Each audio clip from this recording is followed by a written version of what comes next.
Hello music lovers and welcome back to the Woodshed. One of the greatest recorded guitar tones of all time existed in the early 90s, and it belonged to session king Brent Mason. He was my childhood hero. He's still a hero, and he's a good friend now, and I do think he is absolutely, no question, in the top 5 greatest Telecaster players of all time, and he ain't number 5. So that's my thoughts. Let's dig into that tone. That tone, you can find it all over those early 90s country records, Alan Jackson, Brooks and Dunn. We're talking things that you obviously have heard in life, and maybe you didn't recognize who was doing it, and that sound resonates with you. Now, for you Brent aficionados, I think you're going to enjoy this as well, because I've got some tips and tricks and secrets to help you carve out that glossy, pristine Brent Mason Telecaster tone. Let's dig into it.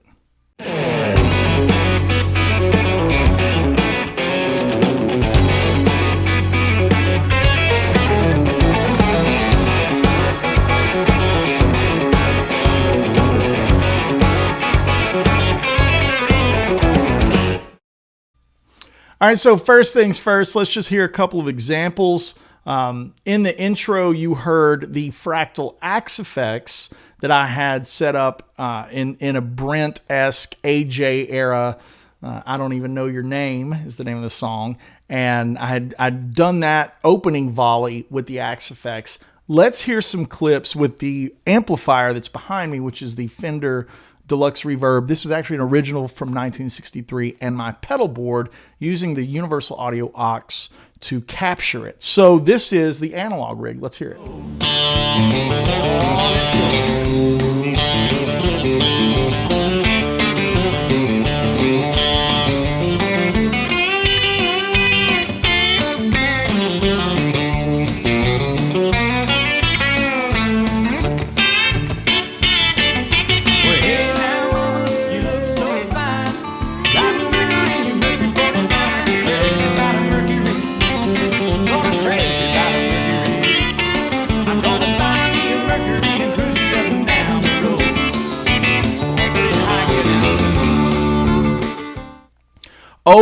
Okay, there we go. So now we've got 2 sources of information. Let's start with breaking down the analog side of things, and then we will jump in and do the fractal view of things. Now, if you want to learn any of these solos, I'm going to be teaching them on patreon.com/AndyWoodMusic. And if you enjoy the channel and the content, of course, jump over there, like, subscribe, do all the things that every other YouTuber says to do, blah, blah, blah. Okay, let's go.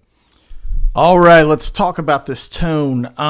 This is the quintessential Brent tone to me, and we're going to start out with like an analog path on how you can build this tone for yourself, regardless of the gear that you have. Now, what I'd like to do, instead of saying you have to buy this, this, and this, is just tell you what I'm using and show you that it can be accomplished relatively similar, like any tone, right? Like you don't have to have Eric Johnson's full rig to get an Eric Johnson-esque kind of tone, right? You don't have to have Van Halen's Old Marshall to get a Brown sound, right? Like you can do these things without having, the authentic gear.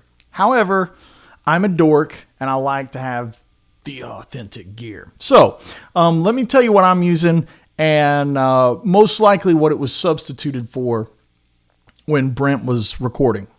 Now, behind me, the little guy you see in the background, that is my one of my prized possessions. That's a 1963 original Fender Deluxe Reverb, and I was working at a theater in Pigeon Forge.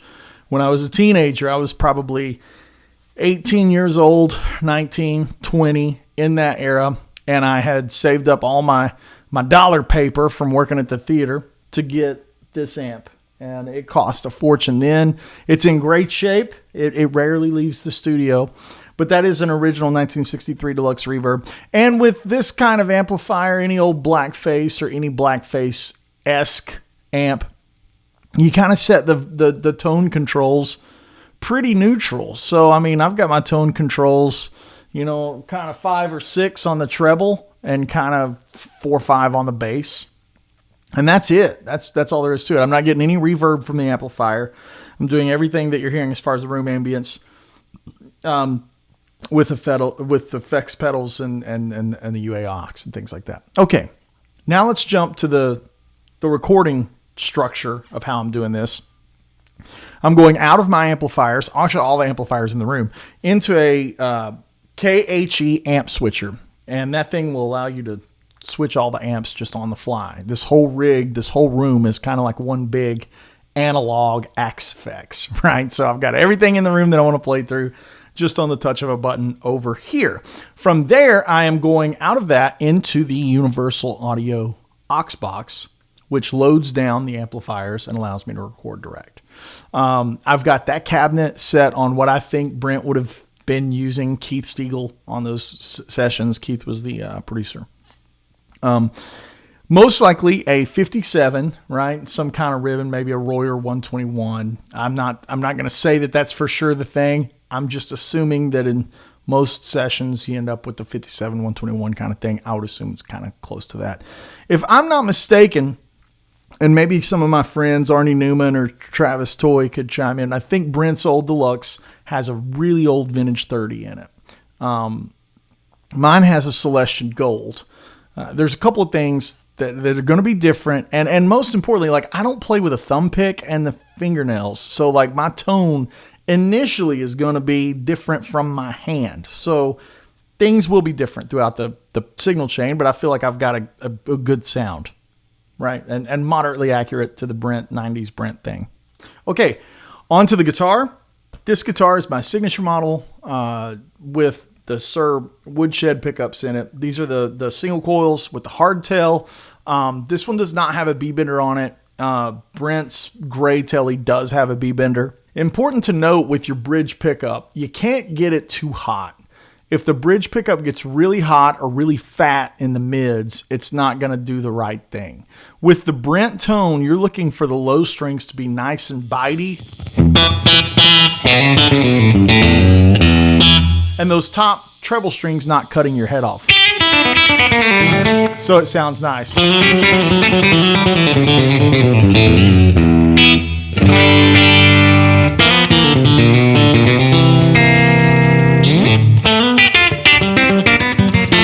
So that sounds nice. Okay, now let's go to the signal chain of what's being used on the pedal board. And it's 3 pedals, and I'm going to turn them on and off so you can hear it. Here's all 3 of them doing the thing, right?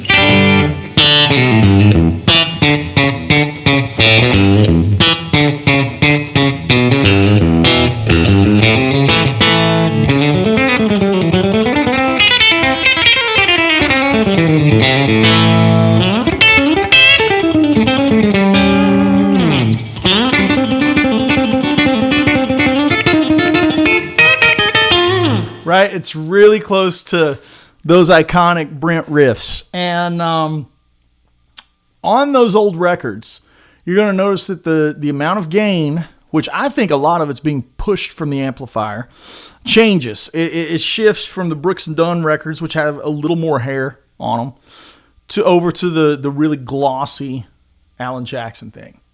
That's the 90s AJ thing that I like. Now, with that said, there's one more factor that is a chorus pedal that comes on and off, and we'll dig into that later.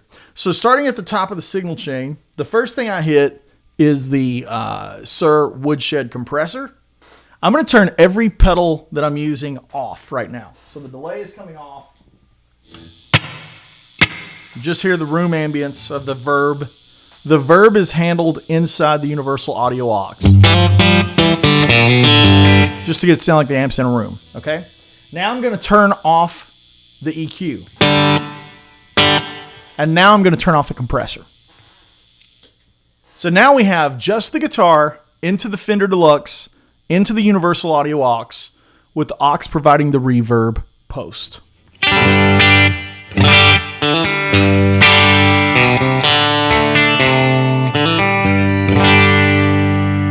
So Brent used an old Boss compressor back in the day. What I'm going to base all of my quotings on are from the instructional video that you can probably find on the internet, Brent teaching stuff. And he's got an old Boss compressor and he walks through his pedal board. With this kind of tone, it's important to note that not any one thing is doing too much stuff. Everything's acting really subtle and kind of just enhancing it. It's seasoning the core fundamental tone. But if I were to play the Chattahoochee riff, we could tell that the fundamental tone is there.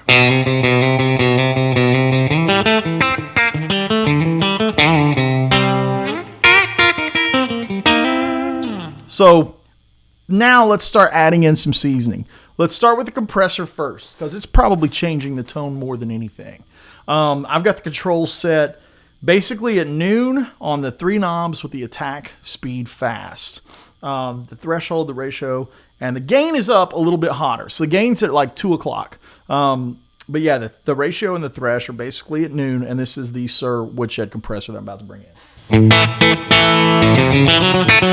It starts, now it's really getting close just with that pedal on the Deluxe reverb. You could really do the Brent thing with that sound, right? It really starts to sound like it just with the one pedal.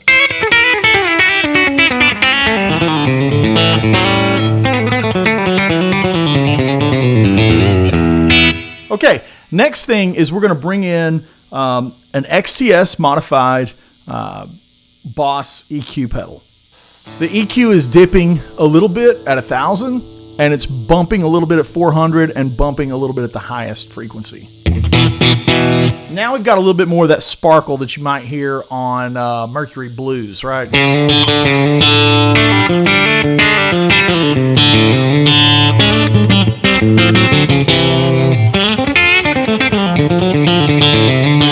Let me turn it off.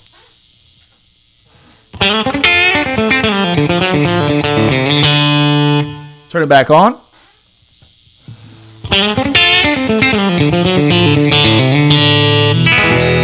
So now the shape is there to me. The shape of the tone is really kind of there. The last thing, or the second to last thing, this would be depending on if you're using the chorus or not, would be the, I've got a Robert Keeley Halo pedal here. And on channel 2 of the Halo, my first channel is just the basic Halo Andy Timmons setting, which sounds great. That's what I use most of the time. When I'm doing the chicken picking thing, I set up my expression pedal to be basically the preset is its thing, the time is a set factor, and the mix is a set factor. And when I'm just for chicken picking, I change the expression pedal on this preset to control the time of the delay. So Sorry, I said that backwards. The effect level is the same, and the amount of repeats is the same. So what I'm changing now is how much time is in between that first slapback. So the tight Brent thing is really tight, somewhere between 80, 90 milliseconds. I'm going to turn it off. You hear how it's like really tight? Now I'm going to put the toe down and loosen it up.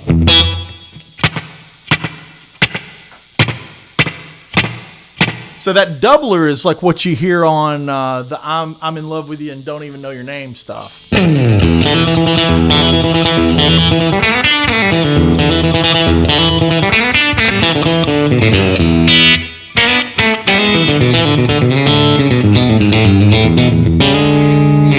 Really, really sounds close. Now let's jump into the chorus effect, okay? Okay, so like on Alan Jackson's Gone Country, Brent used an old Boss chorus. I've got a Strymon Mobius. You really want the chorus at around 25%. Really subtle. Somewhere around this range.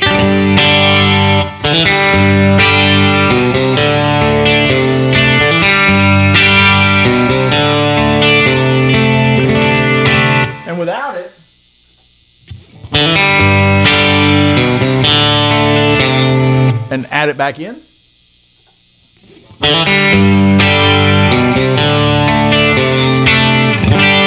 That's also something that I hear on Mercury Blues, and I hear this kind of, slightly polished, chorusy kind of thing in a lot of the early 90s records.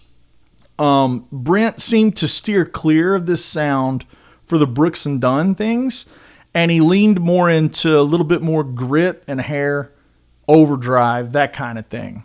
So let's talk about how you could do it with your gear. I think this can be done with basically any amplifier, an EQ pedal. I don't think you have to have the XTS EQ, but I do really like it. I like where they've got the notches on the graphic. So that's of note. However, you can do it with a stock Boss EQ pedal. I used one of those most of my life before I met Barry and the guys at XTS. I used the stock Boss EQ, and I could get it close with that as well. That's a cheap pedal and probably the most important pedal in the whole signal chain, as far as the shape of the sound. Now, as far as compressors, my first compressor was a cheap Dynacomp that I got at a bargain bin at Guitar Center. I have a pedal shelf over here that is just every freaking pedal on the planet that I've tried.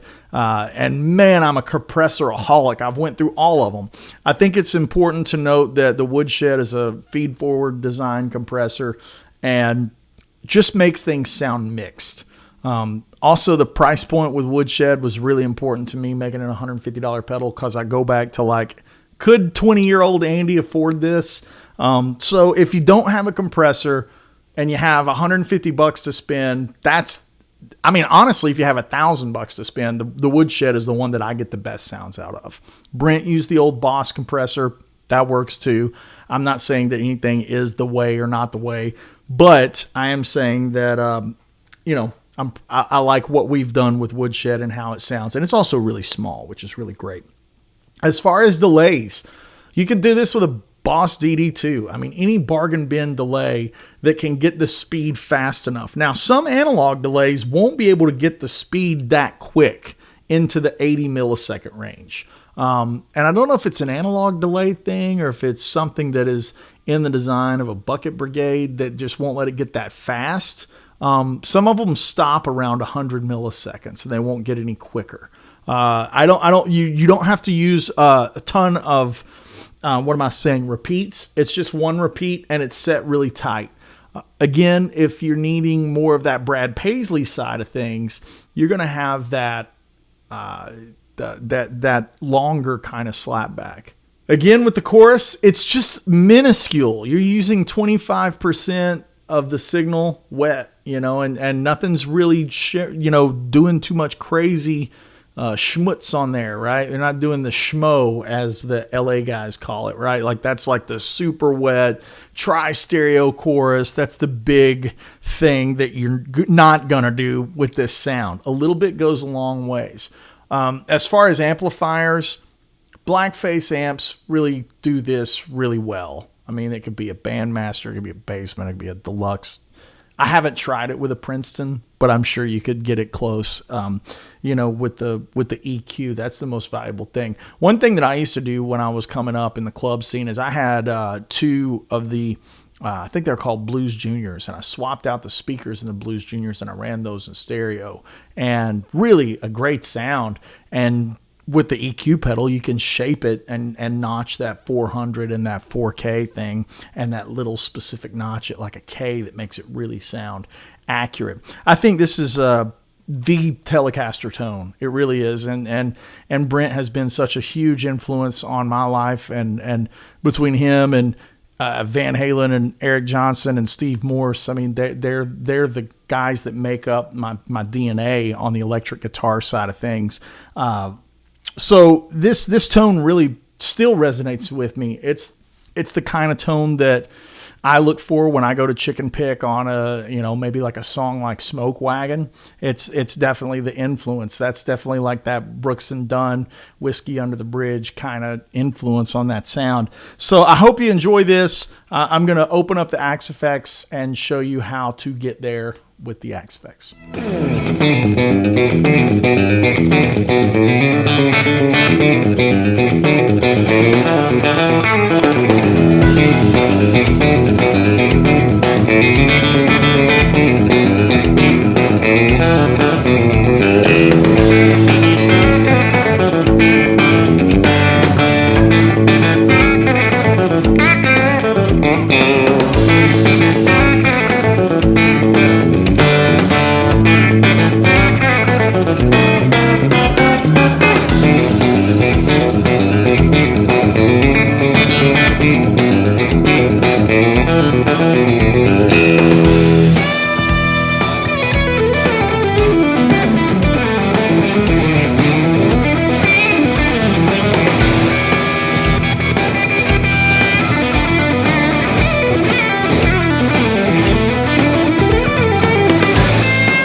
Okay, here's a quick side note. Brent Mason has been a guest at my Woodshed Guitar Experience over the past 4 years, and he is always a delight. So if you want to hang out with Brent and Steve Morse and Andy Timmons and Victor Wooten and all of these amazing players, Jake Workman, Ariel Posen, please sign up at woodshedguitarexperience.com. We only have a few slots left. Now let's get back to the video.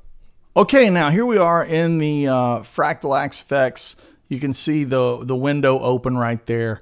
The similar kind of signal chain, this just shows how easy it is to do. I'm not using any outboard gear. Everything that is created in here is within the Axe Effects.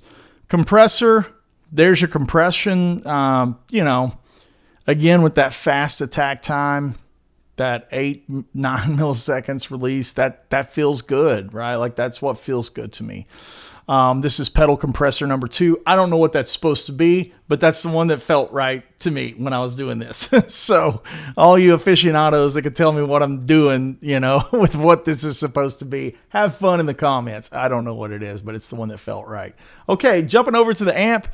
Shocker, the Fender Deluxe Reverb sounds right. And if you can tell, I've got the gain kind of low to where the amp isn't breaking up, because a Deluxe can break up really easily and get you into that Texas Stevie Ray territory, right? This is all about, bass kind of almost at noon, not really, treble noonish, level to taste. Let me jump in here to the cabinets. Shocker Deluxe Reverb cabinets. Now this is the Dynacab. So for you FM3 and FM9 users, okay, this is really important. This patch will not load up, I don't think, because of the Dynacabs and maybe the reverb because of the resolution. That's no big deal. Just select a Deluxe Reverb cabinet that kind of gets you in the ballpark of what's going on. I've got the mics placed pretty close to the center. There's just a little bit of movement that I wanted with this Dynamic 1, and just a slight amount of movement on the 121. And if you can tell, this is down 2 decibels. And the note, this is really important, guys. 2 to 3 decibels is a ton of information. Like 3 dB is a ton of information. Jump into the parametric EQ. You can see that I've got 2 bumps here, and then the one specific dip. I'm just shelving the back of this thing, I don't need this much low-end information. So if you can see the numbers, that's 75, 80 hertz, 90 hertz, 100.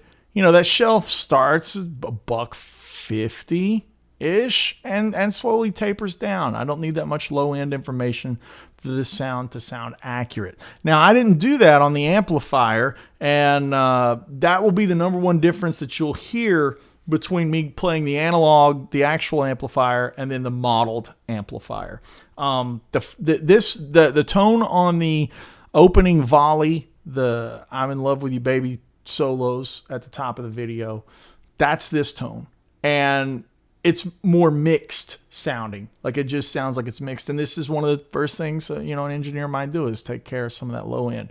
Now let's talk about these specific frequencies. 400. I'm moving at 3.5 dB, 3.61, right? Like, that's a big thing right there. There it is at 400, pulling that shape of that bell just ever so subtly. And then again, I'm going to dip down. The biggest move is 7 dB on this one specific frequency. I'm just notching that one frequency. And then I'm going to jump over again at 4K. It looks like it's 41, 43.1 if you want to be a mega dork, and that's about 3 decibels. The reason these aren't exact figures is I just twisted the knob until it sounded right. Same way with the Q shape, right, on these things. That I just used my ear, and that's the most important thing you can do when you're dialing in tones. For reference, let's hear this tone with the EQ.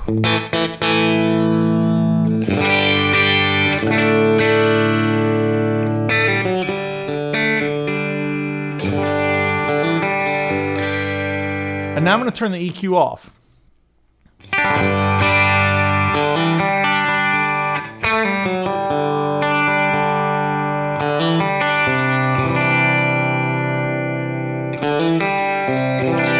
It just adds that sheen and that gloss to it.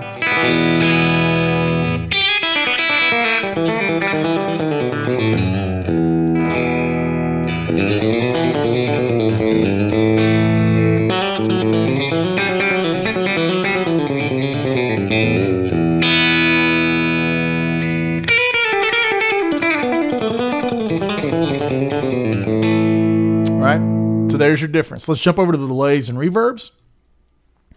Again, subtle. 90 milliseconds, very little feedback, just one hit, and then 13%. You can hear how tight that is. Right? Nothing there. No, there's really nothing going on, right? Digital. But when I turn it off, it ceases to sound like Brent. We're missing it,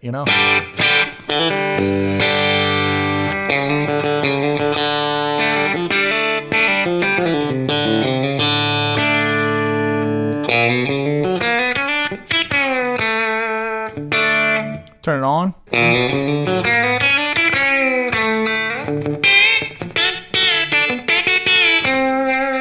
Jumping over to the reverb. Here is the verb. Medium room. 34% mix just to get it to sound like it's in a room. No more, nothing crazy. I'm not trying to do anything other than kind of pretend that I am the back end of the signal chain, which means Brent probably cut it with the delay on, maybe from his pedal, and then let the guys in the control room, Kelton or Stiegel or any of those guys, add a little bit of the sauce to it with the verbs and the doubling, or maybe some of that sheen, some of that gloss. You got a lot of stuff that happens behind the scenes after the fact. So when you hear guys on the internet say, oh, so-and-so didn't use these effects, or so-and-so didn't do this, or that really never happened because it's not in his rig, that's fine, but the signal chain doesn't stop with the amplifier. You're only halfway home, okay? When the amplifier stops, it goes into the microphones. Those goes into mic pre's, okay? Those mic pre's are going to color the tone, and you can shape the tone from there. And then at the end of the signal chain, they could have used outboard gear. In the 90s, they could have been using some Eventize or something like that. The rack gear was really on the scene, and they could have been polishing the sound in post-production. So that's something to always keep in mind. That's my way of approaching this thing.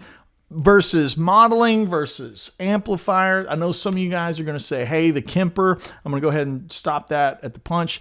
Kemper is an interesting piece of gear, and I'm not slamming anything. I can't really get it to work for me, but I can say that guys like Michael Britt, Jimmy Olander, they get great sounds out of it. What you need to do with the Kemper is set up your whole signal chain and capture the image of it. It doesn't create the tone like something like Axe Effects, where I'm actually building it from scratch, just like I'm building a virtual signal chain, right? That's the main difference. Is the Kemper, I think of it like a capture device, like a photograph or something like that. So you need a great source of the photograph that you're capturing. That's the way I've seen the best results of the Kemper. Of course, you could get online and buy profiles and tone patches and all that kind of stuff. And if you are a Patreon member, you can have this tone patch for free. I'll be teaching some of these solos on Patreon. So if you want to learn some of the Brent licks, patreon.com/AndyWoodMusic. And I'm going to be uploading those solos kind of lesson format, kind of slowed down. If you're interested in that, jump over there. Thank you, guys. Now, if you're looking for tour dates, backing tracks, transcriptions, Axe Effects tones, all that kind of good stuff, that's over at AndyWoodMusic.com. See you soon.